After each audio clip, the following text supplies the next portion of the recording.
आज हम बात करने वाले हैं कि गाय की मूर्ति हमें अपने घर में किस दिशा में रखना चाहिए, गाय की मूर्ति किस धातु की होनी चाहिए, गाय की सेवा करने से क्या क्या हमें लाभ होते हैं, कौन से ग्रह हमारे बैलेंस होते हैं, गाय किस ग्रह को रिप्रेजेंट करती है, गौ माता को क्या चीज़ें हमें खिलानी चाहिए, क्या चीज़ें हमें नहीं करनी चाहिए, गौ दान कब कब हमें करना चाहिए। इस तरह से गौ माता से संबंधित बहुत सारी विशेष जानकारी आज की इस वीडियो में हम आपके लिए लेकर आए हैं। लेकिन सबसे पहले आप गौ माता का दर्शन कर लें। देखिए दोस्तों, गौ माता की सेवा करना, गौ माता का दान देना या फिर गौ माता की प्रतिमा रखना हमारे लिए बहुत ही शुभकारी होता है। हिंदू सनातन धर्म में गौ माता को माता का स्थान दिया गया है। वैसे तो हम देखें तो 33 कोटि देवी देवताओं का वास होता है। ग्रहों की हम बात करें तो जो ये गौ माता होती हैं वो शुक्र ग्रह को रिप्रेजेंट करती हैं। हम बात करें इनके साथ जो बछड़े की, क्योंकि जब भी आप प्रतिमा आप लीजिएगा तो बछड़े के साथ ही लीजिएगा, जब भी आप गौ दान करिएगा तो बछड़े के साथ में ही करिएगा, जब भी आप गौ माता को कहीं सेवा करने जाते हैं तो बछड़े की भी सेवा आपको अवश्य करनी है। तो जो बछड़ा होता है वो केतु ग्रह को रिप्रेजेंट करता है। और पूरे गौ माता में जहाँ पर आप बात कर लें, इनके इस एरिया में ये वाला भाग जो होता है, यहाँ पर सींग में, कानों में, पूंछ में, यानी कि पूरे शरीर में 33 कोटि देवी देवताओं का वास होता है। इसीलिए गौ माता की एक प्रतिमा ही हमारे लिए बहुत ही शुभकारी बताई गई है। अब देखिए, हमारे जो ये मनुष्य जीवन है, मृत्यु लोक में जिसका भी जन्म हुआ है, यदि मनुष्य का जन्म हुआ है तो गौ सेवा और गौ दान करने की बहुत बड़ी महिमा है। आपको कभी गाय को कोई हानि नहीं पहुंचानी चाहिए, ये बहुत बड़ा दोष भी आपके लिए उत्पन्न कर सकता है। तो इसलिए सेवा तो आप करें ही करें, लेकिन कभी हानि ना पहुंचाएं। और अपने इस जन्म में एक बार गौ दान जरूर किया करें। गौ सचमुच की गाय आपको दान करना है, लेकिन गौ दान करते समय बहुत सारी बातों का भी ध्यान रखना है कि ऐसे हाथों में आपको दान करना है जहां पर उसकी परवरिश हो सके, उनका पालन पोषण हो सके। ऐसे स्थान पे आप ना करें कि गौ को हानि पहुंचाएं, क्षति पहुंचाएं और जिसके पाप के भागीदार आप स्वयं बने। किसी आश्रम में, किसी गौशाला में, किसी ऐसे मंदिर में दान करें, जैसे इस्कॉन वगैरह मंदिर, जहां पर ये गायें रख सकें। अब देखिए, वहाँ की जो गाय होती है वो कपिला गाय होती हैं। गाय कई प्रकार की होती हैं, जैसे कि जब देवताओं का स्वर्ग की हम बात करें तो वहाँ पर कामधेनु गाय होती थी। कामधेनु गाय से निरंतर दुग्ध बहता रहता था और जो भगवान शिव का अभिषेक करती थी। कामधेनु गाय की भी प्रतिमा रख सकते हैं आप अपने घर में। अब जो कपिला गाय होती हैं वह गंदगी नहीं खाती हैं, वो सात्विक चीज़ें खाती हैं। इसीलिए कपिला गाय के दूध का सेवन करना हमारे लिए बहुत ही शुभ होता है। और कपिला गाय के दूध से बना घी, दही और जो दूध होता है वो भगवान शिव के अभिषेक के काम में आता है। और भगवान कृष्ण जो गोवंश के रक्षक हैं, गोवंश के पालक हैं, वो तो उनका सेवन करते ही थे। तो इस तरह से कपिला गाय की ही पूजा करने की महत्वता है। देसी गाय, जर्सी गाय, अलग अलग गाय, धीरे धीरे जैसे जैसे विज्ञान ने प्रगति की, अलग अलग गायों की बात कही गई है। लेकिन जब भी गोदान की बात आती है तो आप बछड़े के साथ में ही दान करें और अपने मनुष्य जीवन में एक बार गौदान अवश्य करना है, जिससे आप मरने के बाद जब आप यमलोक जाते हैं उसके बाद एक बैतरणी नदी आती है, उसको पार करने में यदि आपने गौदान किया है तो आप बहुत जल्द पार हो जाते हैं। गौ माता आपको सहायक होती हैं, वो पार लगा देती हैं। दोस्तों, यहाँ तक कहा गया है कि यदि हम सचमुच के गाय दान नहीं कर सकते हैं तो गाय का स्टैचू यानी कि चांदी की गाय ही दान कर सकते हैं। चांदी की गाय जब भी आप बनवाएं तो इस तरह से बछड़े के साथ में बनवाएं और पंडित पुरोहित के संरक्षण में मंत्रों के उच्चारण के साथ में कुछ हरा चारा अनाज के साथ में इस तरह से गौ दान करने की बात कही गई है। विशेष तिथियों पे, विशेष पर्व पर कहते हैं किसी की लंबे समय तक बीमारी नहीं छूट रही है तो ऐसे में आप गऊ को दवाइयों का दान करें। यानी कि जहाँ पर गौशाला होती है, कोई गाय बीमार है, यदि आप उसका इलाज करवा देते हैं, आपकी कोई लंबी से लंबी बीमारी होती है, उसमें भी आपको लाभ मिलता है। और जब भी गाय सेवा की बात आती है, विज्ञान की दृष्टि से जब हम देखते हैं तो गौ माता से ऑक्सीजन निरंतर निकलता रहता है। गौ माता में जो 33 कोटि देवी देवताओं का वास होता है, इसीलिए उनका जो दूध होता है वो सोने की भांति जो है अमूल्यवान होता है। एक बच्चे की परवरिश में यदि माँ किसी कारणवश नहीं भी हैं तो आप उसे गौ माता के दूध पिलाकर उसे पूरा पोषण दे सकते हैं। इसीलिए जब दूध की बात आती है, माँ का दूध कम हो जाता है, तो गाय के दूध ही पिलाने की बात कही गई, भैंस और या अन्य जानवरों के दूध की बात नहीं कही गई, उसका दुष्परिणाम हमें भुगतना पड़ता है।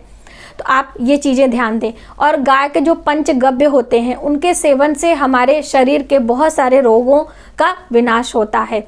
जो गौमूत्र होता है वो हमारे घर के वास्तु दोष को दूर करने में बहुत सहायक होता है।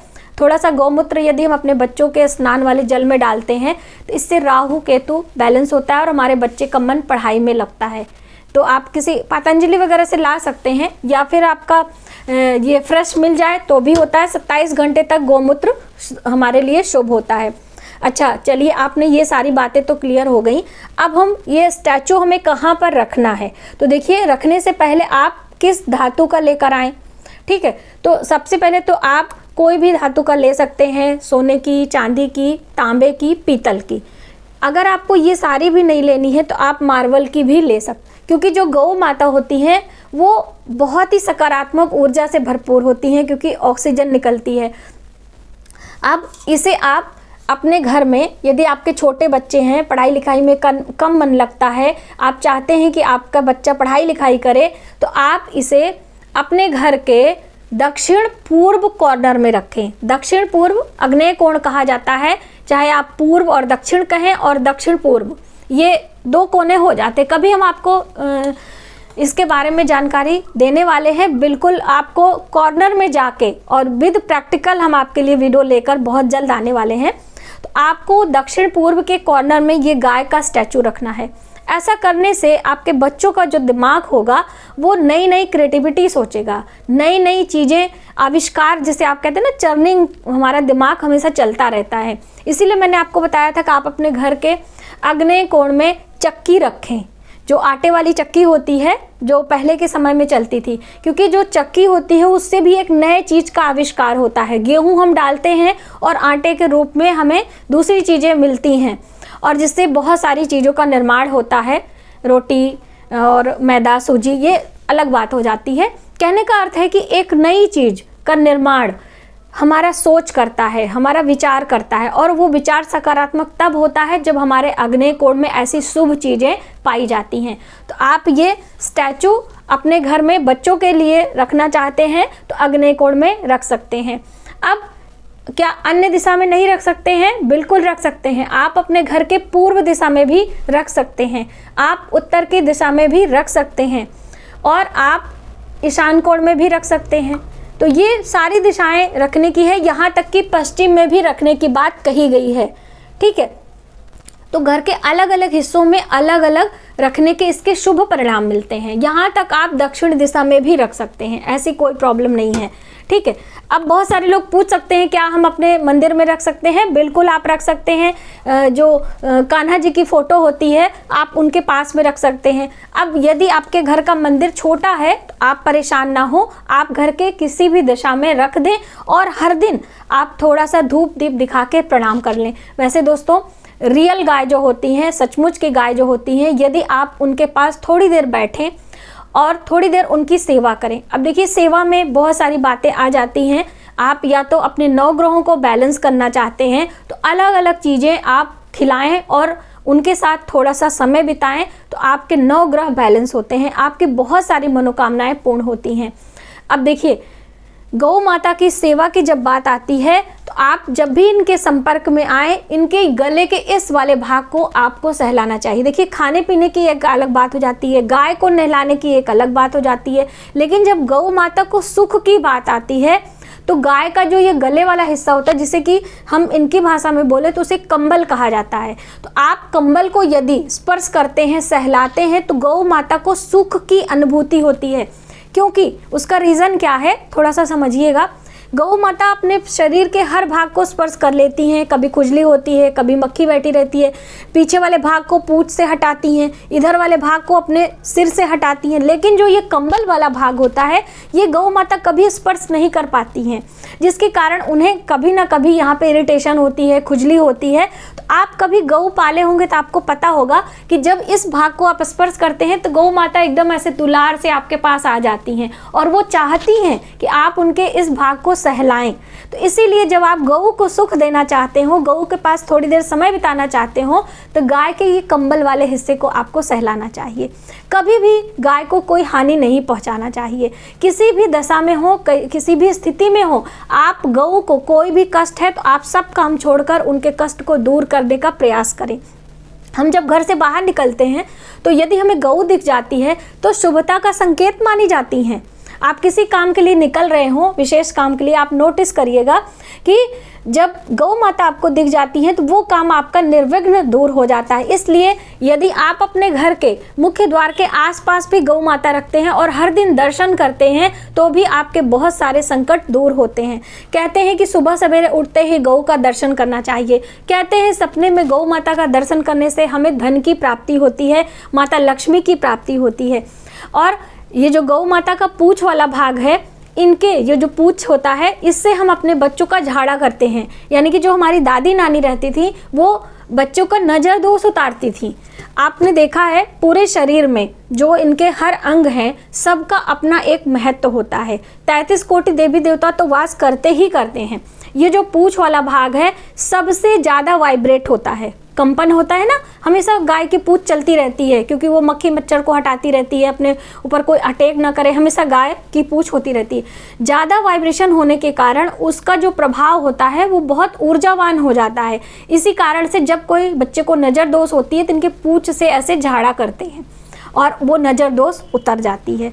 तो बहुत सारे शुभ परिणाम गौ माता की सेवा से, गौ माता के दान से और गौ माता का स्टैचू भी रखने से हमें शुभ फल की प्राप्ति होती है। तो आप अपने जीवन काल में गौ का दान जरूर करें और अभी आप नहीं कर सकते हैं तो एक स्टैचू जरूर लाएं और अपने हर एक रिश्तेदार को देकर अपने कुछ पाप को कम कर सकते हैं। तो आप ये स्टैचू लाएं और अपने रिश्तेदार को दें और पंडित पुरोहित को सचमुच की गाय दें और सोने चांदी की भी गाय आप दे सकते हैं। यदि आप सामर्थ्यवान हैं तो गाय ले आएं। और दोस्तों यदि आप ये सब कुछ भी नहीं कर सकते हैं तो गौ माता के खाने पीने की व्यवस्था कर सकते हैं। हमारे हिंदू सनातन धर्म में पहली रसोई की रोटी गाय को देने की बात कही गई है।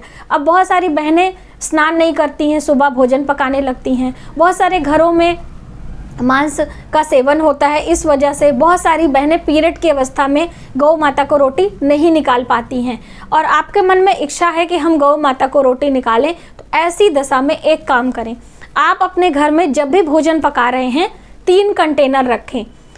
जब आटा गूंदने के लिए आप आटा निकालते हैं ना, जितने अपने परिवार का, थोड़ा सा आटा निकाल के उस कंटेनर में आप डाल दें। सूखा आटा, किसी भी स्थिति में आप हो, आपने स्नान नहीं किया, आप पीरियड से हैं, आपके घर में मांस मदिरा बन रहा है, कोई बात नहीं, सूखा आटे में तो मांस मदिरा नहीं है, आटा स्वच्छ है, तो बस आटा लेकर सूखा डिब्बे में आपने निकाल दिया। अब ये भरते भरते जब 1 महीना हो जाएगा तब उस दिन आप स्नान ध्यान करके स्वच्छता से उसकी रोटी बनाएं, उस पर सरसों का तेल लगाएं या फिर गुड़ रखें, देसी घी लगाएं।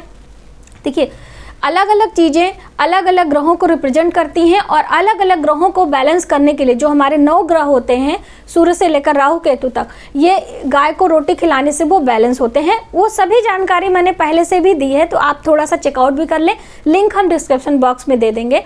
तो इस तरह से आप गौ माता की सेवा करें और अपने ग्रहों को बैलेंस करें और अपने मरणोपरांत भी वैतरणी नदी पार करने के लिए गौदान अवश्य करें। जब भी गंगा स्नान करते हैं तो जब तक गौदान नहीं करते हैं तो हमारा गंगा स्नान संपूर्ण नहीं माना जाता है। तो जितने भी हमारे प्रयागराज वासी हैं वो जानते होंगे कि स्नान करने के बाद गौदान के परंपरा है और गाय के पूंछ को पकड़कर हम कुछ धनराशि ही पुरोहित को देते हैं कि भाई हम पूरा गौ नहीं दान कर सकते हैं तो कुछ धनराशि गाय के भोजन के लिए ही व्यवस्था हो जाएगी। तो इस तरह से बहुत सारी बातें हैं दोस्तों, एक ही वीडियो में सारी चीज़ें मैं आपको नहीं बता पाऊंगी। तो आज की वीडियो में बस इतना ही। यदि हमारी जानकारी आपको थोड़ी सी भी हेल्पफुल लगे तो प्लीज़ हमारी वीडियो को ज़्यादा से ज़्यादा लोगों में शेयर करें, सब्सक्राइब कर लें न्यू वीडियो के लिए। मिलते हैं एक नई जानकारी के साथ नए वीडियो में, तब तक आप अपना ख्याल रखें। जय माता दी।